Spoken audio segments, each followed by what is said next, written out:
نحمدہ ونصلی علی رسولہ الکریم۔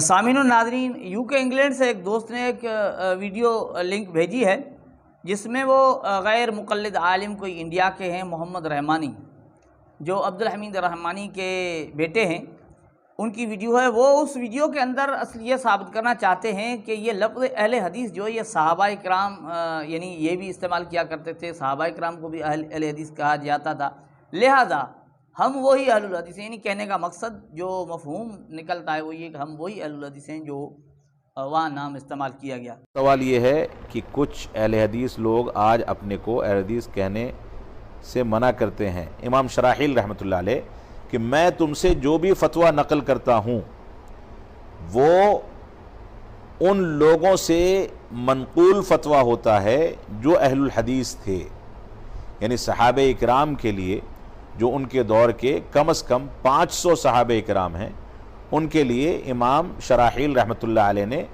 اہل الحدیث کا نام استعمال کیا ہے۔ ناظرین کرام، اس سلسلے میں میں آپ کی خدمت میں حضرت مولانا محمد امین صفدر اوکاڑی صاحب رحمۃ اللہ تعالیٰ علیہ کی بات رکھتا ہوں، اپنی بات نہیں کرتا۔ حضرت اوکاڑی صاحب لکھتے ہیں کہ یہ لفظ اہل حدیث ہے، یہ کسی مذہبی فرقے کا نام نہیں۔ یہ خود محمد رحمانی نے مانا کہ یہ فرقے کا نام نہیں ہے اہل حدیث، اہل حدیث فرقہ نہیں ہے۔ ٹھیک بات ہے، فرقہ تو نہیں ہے، تم تو فرقہ ہو، ظاہری بات ہے، تمہاری پہچان ہے، تمہارے اپنے جو ہے نا وہ طریقہ کار ہیں، بلکہ یہ اہل حدیث ایک علمی طبقے کا نام، محدثین کا نام لکھا کہ جس طرح مفسرین کو اہل قرآن لکھتے تھے اسی طرح محدثین کو اہل حدیث لکھا جاتا تھا۔ جو حدیث کا علم رکھتے تھے انہیں اہل حدیث کہا جاتا تھا، اس سے پہلے یوں استعمال ہوتا تھا۔ آگے لکھا کہ یہ محدثین اہل سنت والجماعت، کتاب و سنت، اجماع و قیاس شرعی کو ماننے والے اور ائمہ اربعہ میں سے کسی نہ کسی کے مقلد تھے۔ ٹھیک ہے نا بھائی، یہ جو محدثین تھے وہ محدثین تمام مقلد ہی تھے۔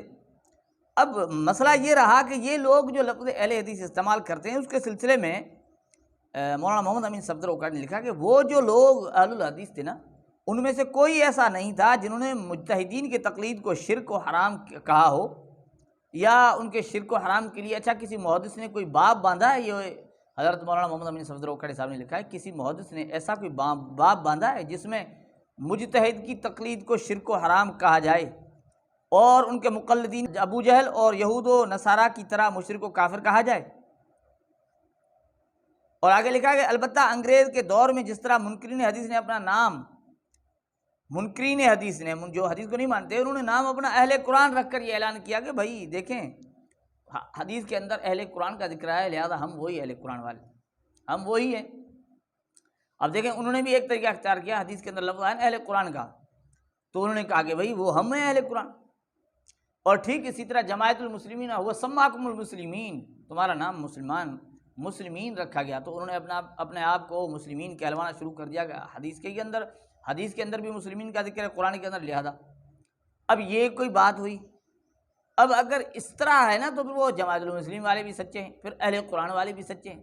اب انہی غیر مقلدین سے پوچھیں پھر اہل قرآن ہیں انہیں کیوں نہیں مانتے؟ کیونکہ ان کا بھی تو ذکر آ رہا ہے نا، لیکن انہیں وہ بالکل صحیح نہیں مانتے، جماعت المسلمین کو بھی قطعاً صحیح نہیں مانتے۔ مولانا محمد امین صفدر اوکاڑی صاحب نے آگے لکھا کہ یہ تو جو ہے نا محدثین کی طرح فقہ کو مانتے ہیں، بلکہ شیعہ و خوارج کی طرح کھل کر اجماع و قیاس کے منکر اور فقہ کے مخالف ہیں۔ ائمہ مجتہدین کے قیاس کو شیطانی قیاس اور ائمہ اربعہ کے مقلدین کو مشرک و بدعتی کہتے ہیں۔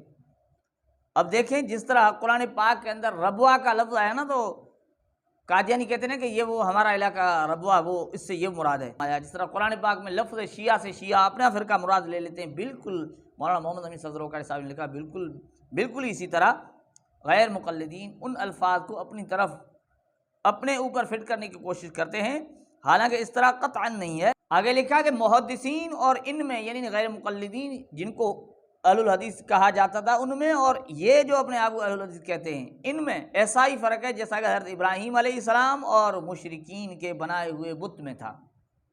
وہ بت بنایا ہوا تھا، اسے بھی وہ ابراہیم کہتے تھے، آپ کیا سمجھتے ہیں وہ بھی ابراہیم تھا؟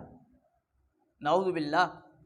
تو مولانا محمد امین صفدر اوکاڑی صاحب کہتے ہیں کہ بالکل اسی طرح ان کی بھی مثال اسی طرح ہے، وہ اہل الحدیث اور ان میں اتنا فرق ہے۔ اور آگے لکھا کہ یہ اس مقدس نام کا ایسا ہی غلط استعمال کرتے ہیں جیسے مرزا قادیانی مہدی کے مقدس لفظ کا اپنے لیے غلط استعمال کرتا تھا۔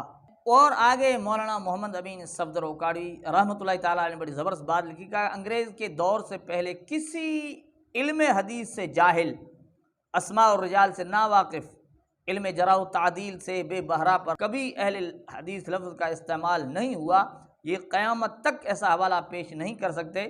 بس یہ ہے کہ انگریز کے دور میں جاہل مرکب بھی اہل حدیث بن بیٹھا۔ اب مولانا محمد امین صفدر اوکاڑی صاحب کے کہنے کا مقصد یہ ہے کہ کوئی ایسا حوالہ دکھائیں جس میں وہ اہل الحدیث جہاں لفظ ہے اس کو کہا جاتا تھا جو تقلید کو شرک و حرام، مجتہدین کی تقلید کو شرک و حرام سمجھتا ہو، فقہ کا مخالف ہو، یعنی اس طرح کا غیر مقلد ہو، یہ قطعا نہیں ہے، یہ بالکل جھوٹ بولتے ہیں، سری جھوٹ ہے، اس میں کوئی شک نہیں ہے۔